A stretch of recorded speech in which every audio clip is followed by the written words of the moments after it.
talk about Canvas, talk about Gradescope. But really, like, if you have questions, don't hesitate. My question is if I'm ever going to get logged in. Maybe, maybe not. There we go. So lots of classes I am involved with here, but here's our class, Pre16. And welcome. May I see your symptom survey, please? It's okay. You're not the only one who's been late today. It's all right. Cool. Thank you. So I would encourage everyone, if you are walking in, just be ready to like have it up. Bam. I'm gonna try and look at the number because the date needs to be today's date. I know it's easy to accidentally pull up an old one, so I've got pretty good vision. I could probably, I don't know. I can definitely see the color from over here, but I might be able to see the number. I don't know.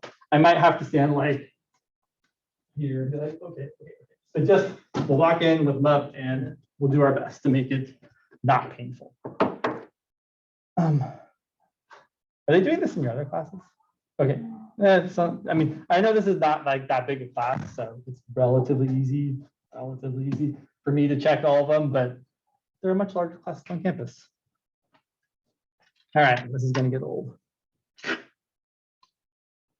Also, you should all feel free to drink your beverages as you will.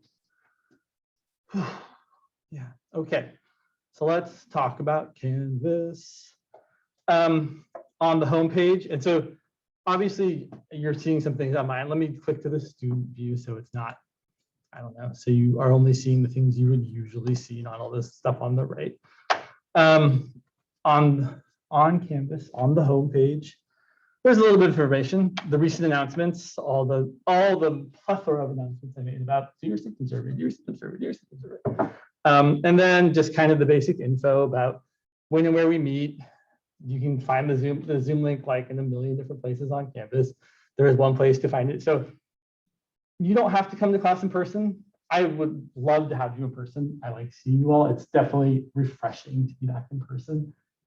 But if you don't want to come to class in person, that is also a choice you're very, very welcome to make. I understand not everybody wants to go places all the time in person ever. So if you want to come on Zoom, that's really better. And I would definitely get the Zoom details ironed out a little better because I feel like today would not be an excellent Zoom experience probably. That said, if you're coming via Zoom, I will probably be focusing more on the people in the room. So it might be harder for me to see something. So if you're trying to get my attention, you're certainly on Zoom welcome to unmute yourself, write something in the chat. I feel like I should be looking at the screen pretty often, but I might miss something. And I don't know. I'll be curious to see if you see something that I'm missing on there, let me know and I will make it work. How you guys feeling? Like it's weird to be in a room full of people, right? Like it's not just me. It's a little weird. We'll get used to it. It'll be less weird. It'll be like it wasn't weird before. Maybe someday. Let's see, what else have we got going on here? So there's a paragraph about me if you care to know more about me. And here's the class schedule, which hopefully these dates won't change. And feel like, how can you see that? But I'm sorry, I'm looking at that. It's a little small. It's yeah, I mean, fortunately I write bigger than that. So when I write stuff, it should be okay, but yeah, it's not the best. Okay. Yeah, it looks a little blurry. It looks a little blurry here too. All right, well, we've got what we got. Yeah, okay. And you can also download the schedule. These, if anything changes, I'll let you know. Well, yeah, let's just keep. So syllabus has too much information, probably. There are a lot of things there to read. Really, I mean, I'm trying to give you all the information you might need so that you have questions, you can find the answers without, not that you're not welcome to contact me, but not everybody wants to get in touch with their teacher. They're like, I would just rather find it myself. There's lots of stuff on here. I'm like, this is really exciting. I know. Attendance isn't required, but you should come. Oh, yes. Great thing I saw this. So I will be keeping attendance, even though it's not required. And one of the reasons they teach, well, for my other classes it is, so this class is not. But one of the reasons they're keeping attendance is because our funding is based on student attendance. And welcome, may I see your symptom survey, please? Sorry, our funding is based partly on the number of students we serve, and so we keep track of students we serve. To that end, awesome, thank you. This is how you can do your attendance. So if you look around the room, there are not that one, this one, the ones that say James's class attendance. At some point today, you pull out your camera, use the QR code, and you will need to enter your, well, in fact, let's click on it. You can also go to the link via Canvas. You click on the link. It'll ask you for your email, that's interesting. It didn't look like that before. Untitled title. Anyway, I'm gonna look at that later. Your student ID number, your name as it appears in Canvas, what class you're attending, and how you're attending. So every class, please fill this out. You can all fill it out right now or later, but do it today because I need to keep track. And I'm wondering what this is about here. Maybe I accidentally added a little box. I didn't mean to. Anyway, we won't worry about that right now. I will write myself a note. If I had pens.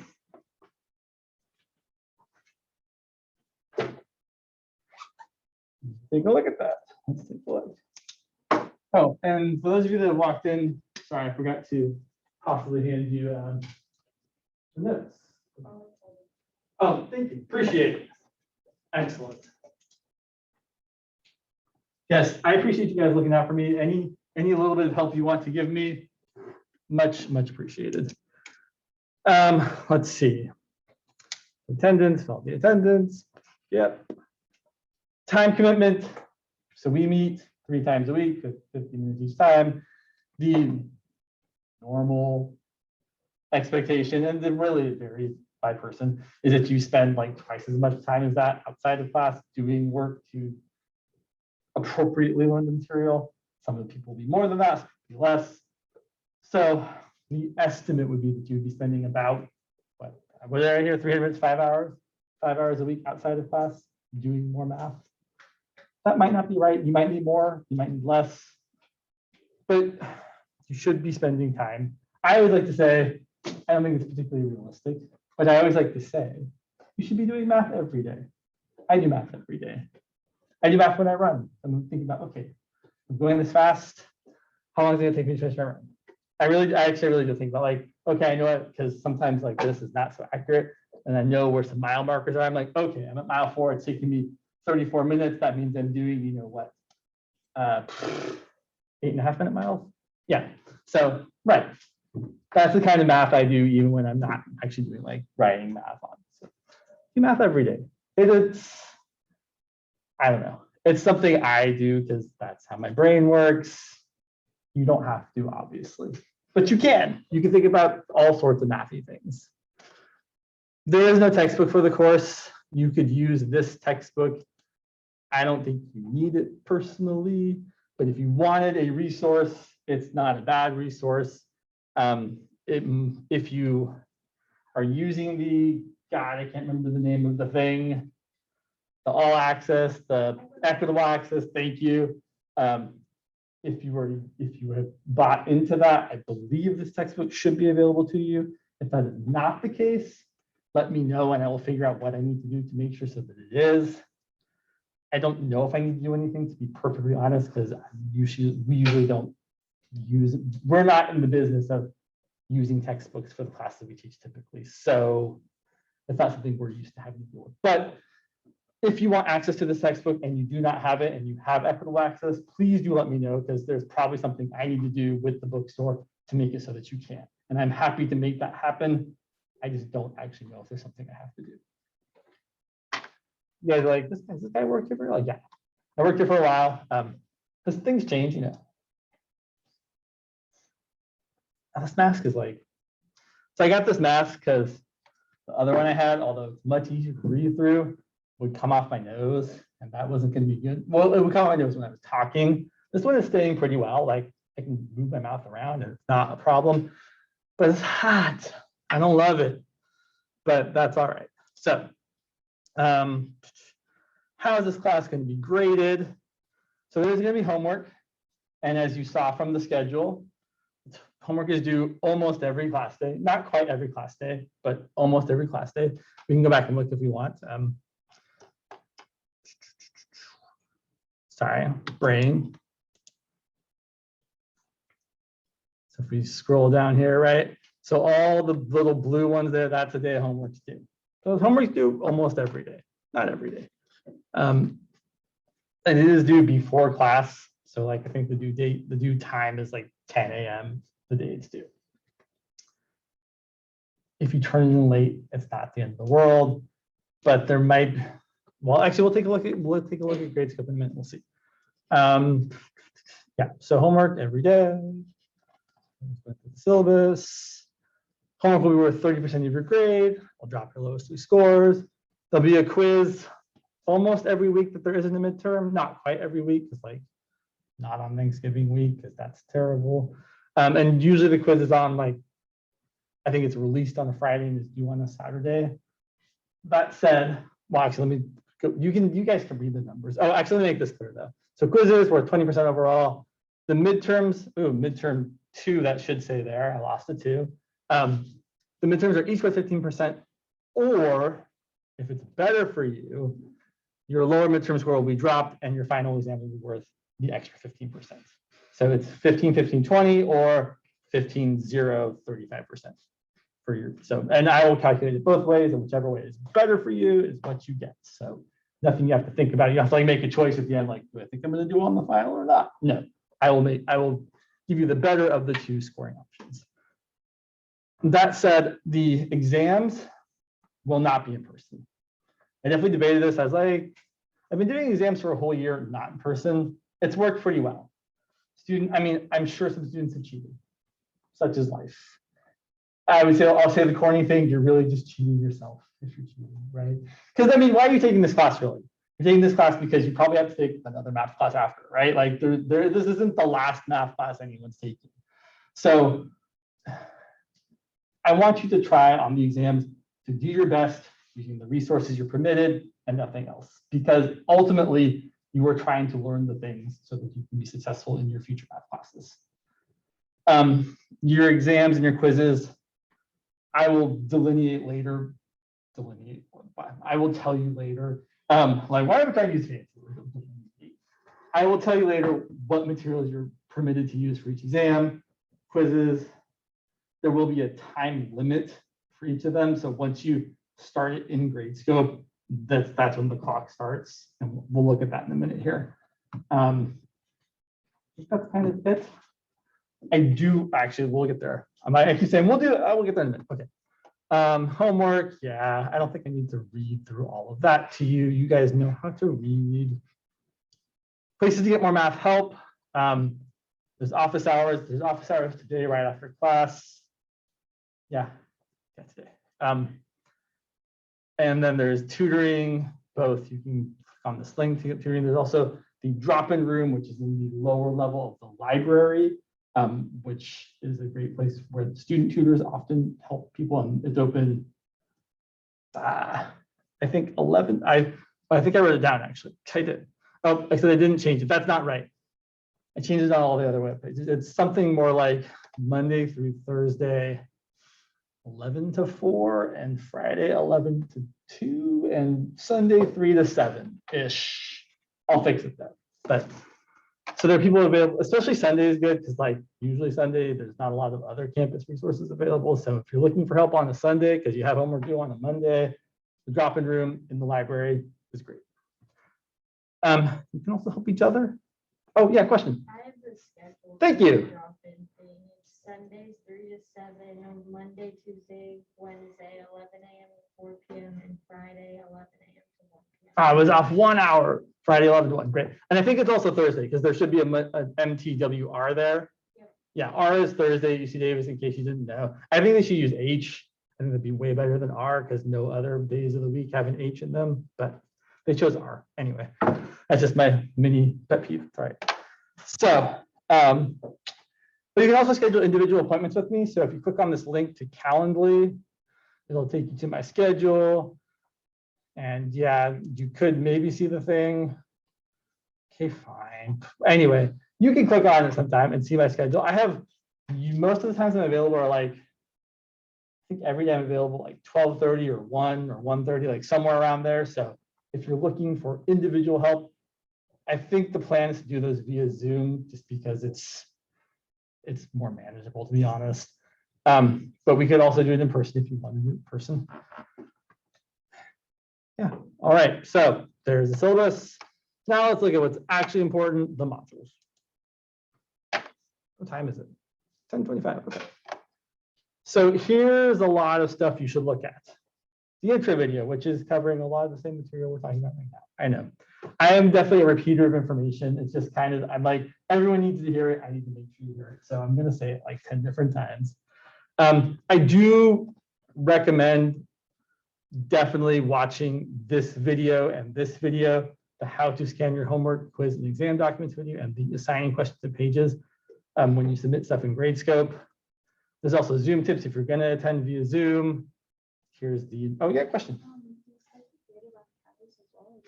I will not be grading, thank you. Excellent question. No, all the submitted assignments will be via Gradescope. So in fact, your homework as well, you will not turn in person. I would prefer you do not turn it in person. Because, I mean, if you really want to, I guess, no, I'm gonna be firm. Do not turn your homework in person. You will turn your homework in on Gradescope, and it's actually not terrible to do so. Let's go ahead and take a look at Gradescope.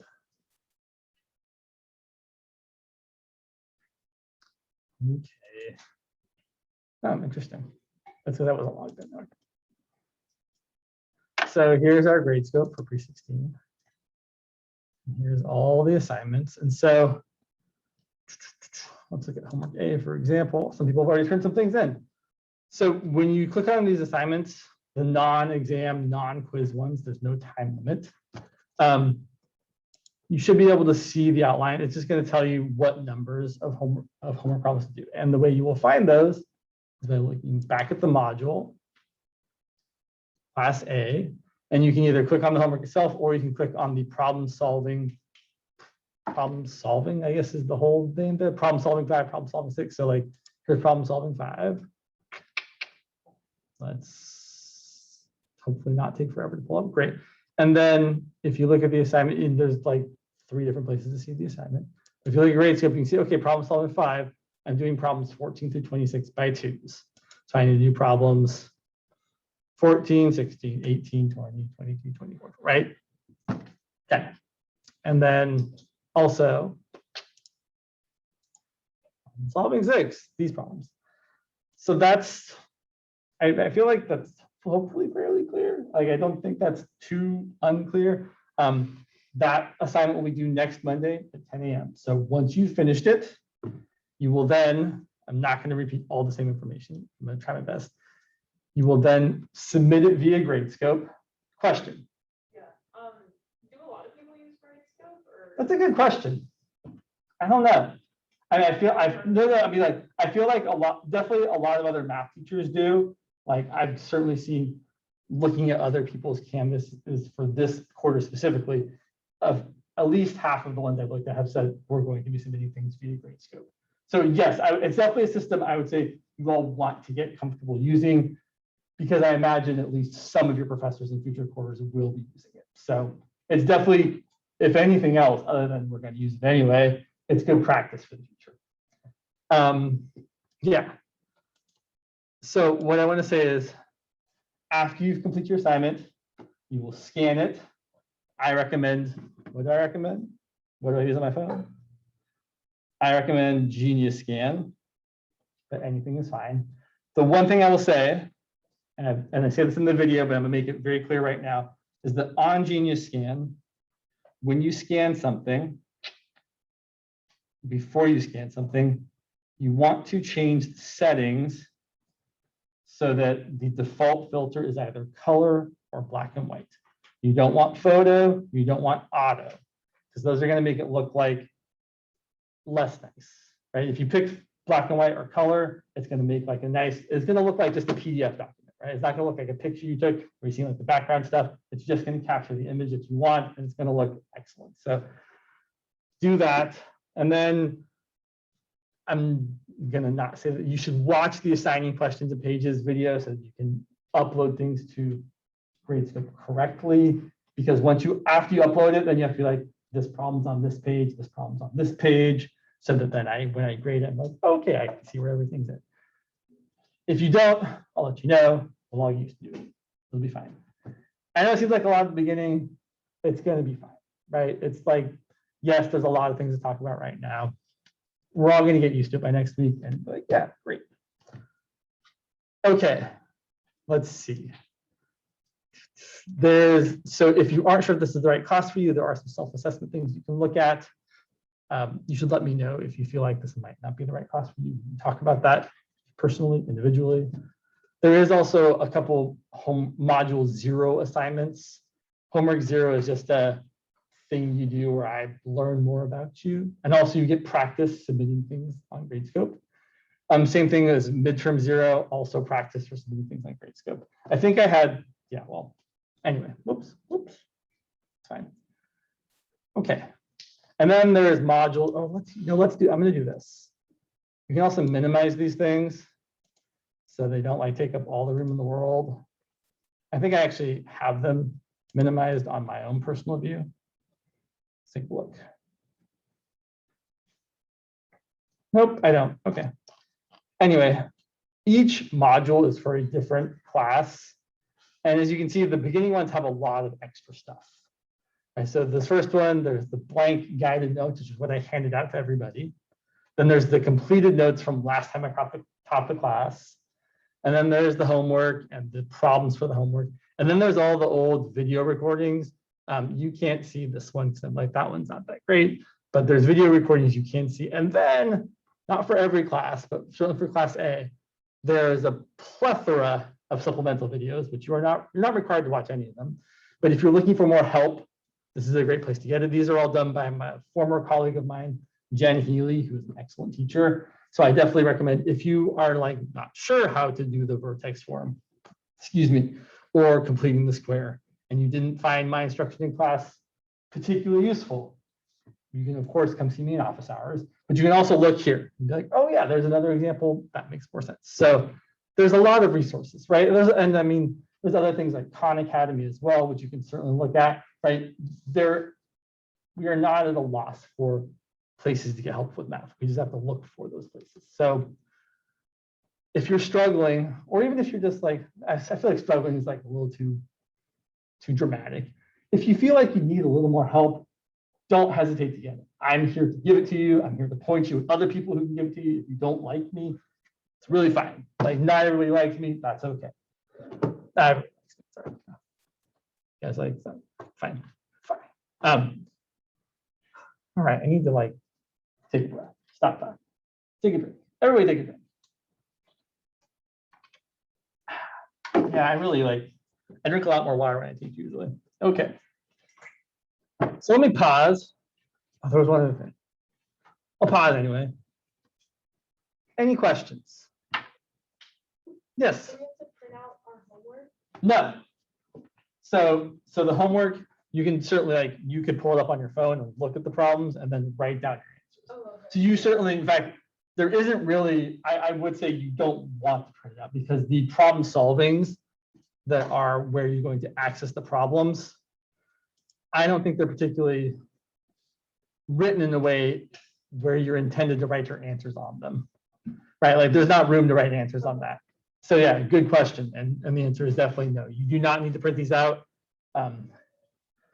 And personally, I don't think you need to even you certainly can write down the question if you want again, but you don't need to write like the full statement of the question if you want. Like, for example, if you were doing problem 9 here, find the vertex of each parabola using any method, you could start by writing, okay, well, the x coordinate of the vertex is negative b over 2a, and the y coordinate of the vertex is plug that in and get the answer, right? That would be, you don't have to write out that the question was fine, but right.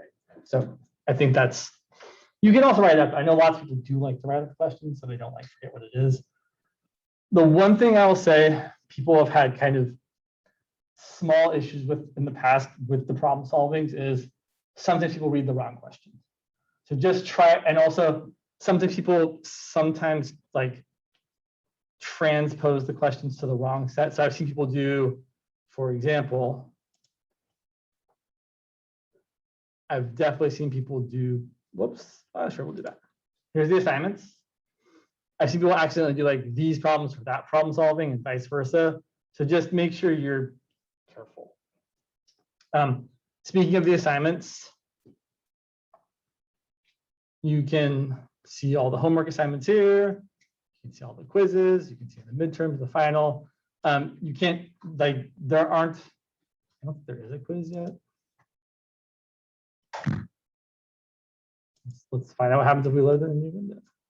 So you can access all the assignments there, and it'll take you. So normally, if the quiz was available in Gradescope, it would just take you straight to it.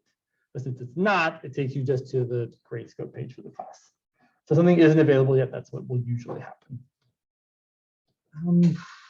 There was another thing. Oh, I know what it was. There was one other thing. The notes for the class.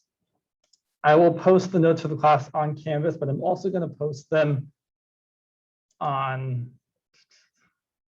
Google in a Google folder. So if you want to find them there, it's also easy to get to. And you can see already there's the blank notes for class. Awesome, so great. And I don't love this. I don't love this way I open PDFs, but whatever, that's my problem. Let me write myself a note about something to fix. Fix PDF thing. And there was, oh, midterm 2. I feel like there was one other thing I said, like, I need to fix that. Oh, well. I don't remember. It's lost. There was a schedule for those certain hours, the library. Ah, thank you. Yeah, appreciate it.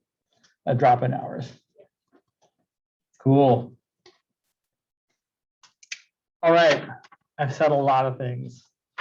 You guys have listened to a lot of things. Is there any, so do you guys have other questions? Yes. Do we need a code to join the grade school? You shouldn't if you're enrolled in the class, but let's actually, let me go ahead. So let's go ahead and look at the roster here. Let me,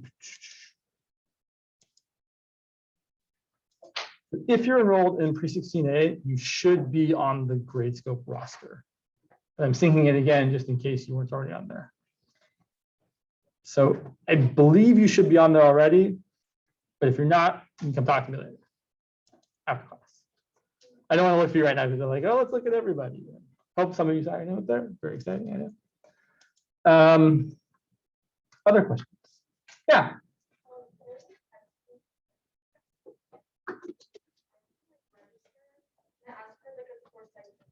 Okay, so I think there is something I have to do then. So I will figure out how to do that. And I will say, I wouldn't worry too much about using the textbook because you're literally not using the textbook. And I'm not. But if you want the resources next. Oh, that's a question over here. Okay, over there.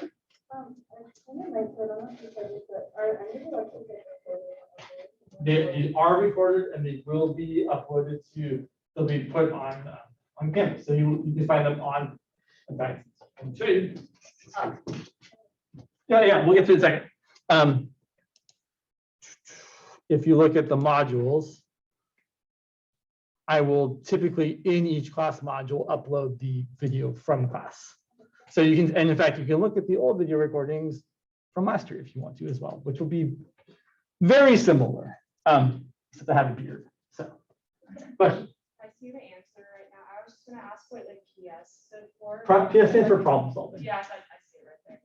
Yeah, so we have these problem solving sheets that someone created for us years ago in our department. We like them, we use them, they're an easy place. And they kind of have, each sheet kind of has a theme of this type of problem, so then we can pull from different stuff easily. I saw another hand over here. Excellent question. So by twos means every second problem. So if it's like 14 through 26 by twos, it's 14 and 16, 18 and 20. It's another thing every given problem. But there's other ones that say like by fours. So if it was 14 through 26 by fours, it'd be 14, then add 4 to get 18, then 22, then 26. So you access it through campus and you submit it on Gradescope? Yes, now I will point out, no, you will have to use Canvas chat because the problem solvings are on campus. Yeah, you can't actually see the problems on Gradescope, so you will. Sorry, you can just write it on like another sheet of paper. Yeah. So you will want to, you definitely want to write all your work on a separate piece of paper. You can also see, scroll all the way to the bottom, all of the problem solvings at once. I don't particularly think accessing them is great, but maybe you want to. And then below that, you can also see the solutions to all of the odd problems on each of the problem solving sheets. So most math classes, math books, math problems are laid out in a way where there's an even problem and an odd problem, and even and an odd, and usually they're very similar in nature. So if you're getting stuck somewhere and you need inspiration, I would encourage you to look at a similar problem that is odd numbered and look at the solutions to it. And I believe, in fact, I haven't looked at them in a while. I think they are actually solutions, not just answers. Let's take a look. Yeah, I would say that's more solution-y, not just answers. So definitely if you're getting stumped, this is a great place to look for help. Good questions. Other questions? Yeah. Is there the ability to like use a tablet or an iPad and download it to Gradescope or upload it? Yes, you can definitely upload to Gradescope from something from that tablet. I'm not super familiar with doing it, but I don't think it's particularly challenging. I think you would probably have to save your document. You do want to save your document as a PDF, I think. And that's definitely how, when you scan things, you should scan them and save them as PDFs, not as JPEGs or other weird things. But I think after that, it should be very much just, you've got a PDF, then you upload it to Gradescope just like you would with a physical document. But yes, you're welcome to do that. Other questions?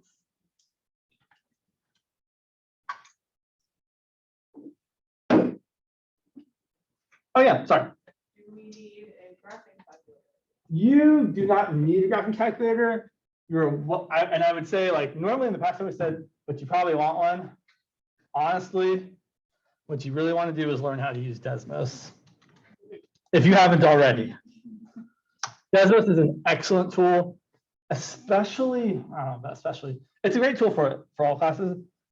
I would say specifically if you're planning on taking the 17 series, there's some functionality that I've used a few times, like when we do semi-log and log graphing, which is, I mean, you can do it anywhere, but it's not as easy to do on a graphing calculator. So I would say if I had my preference, I would encourage you all to get familiar with Desmos, practice using it, graph things. It's really a nice tool to use, and it's pretty, I mean, it's pretty easy. You do all kinds of, oops, except when you do dumb things like that. Right there, fun graphs all the time. And then we can look at the vertex form and be like, okay, we can shift it, you know, one to the left, or we can shift it up 4, right? Kind of neat. And it definitely lets you see, I think it really lets you see how doing one thing to a graph transforms it, which is a nice thing to get to see in real time and not be like, well, okay, I think it shifts it one to the left, right? Yeah. Should we get a graph paper notebook? I don't think so. You can, I mean, certainly you can. Well, I'll talk about this as we go, but I try not to be, when I graph things and the way I encourage, and we'll talk about this actually maybe today. We have 5, 6, 7 minutes left. I don't want your graph to be overly precise. Meaning I want it to be, I want it to have all the important features, like on a line, the intercepts, or on a parabola, the vertex and the intercepts, but I don't need it to be super extra accurate. And I don't need to have every single point being right. So, like, obviously, this has this I'm pointing to, like you can see it behind the thing there. Let me, I thought there was a different way to do this. Oh, well. Oh, there it is. That's what I want. Sorry. I should turn this up here. A little better. So clearly you can see I'm going to graph something on graph paper, but I would encourage everybody to not get too caught up in the details of making your graph 100% correct. I might sometimes, I might not. But yeah. Other questions? Yeah.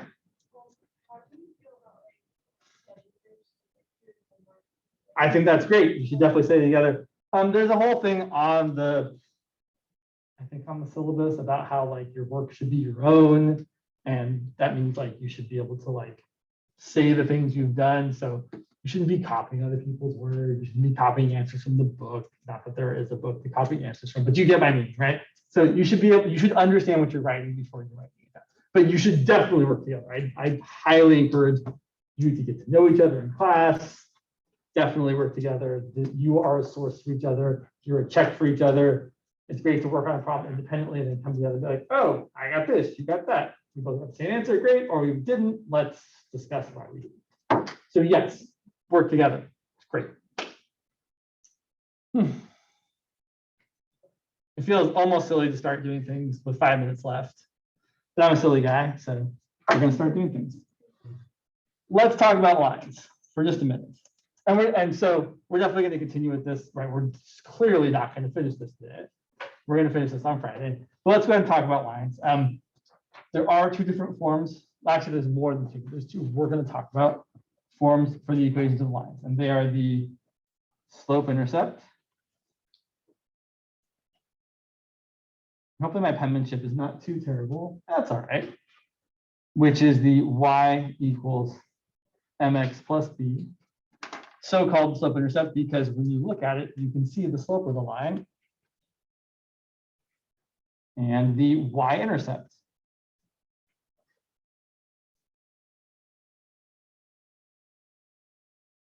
And then there's also what's known as the, honestly, I never remember if it's called the general form or the standard form. People throw these things around like they're interchangeable.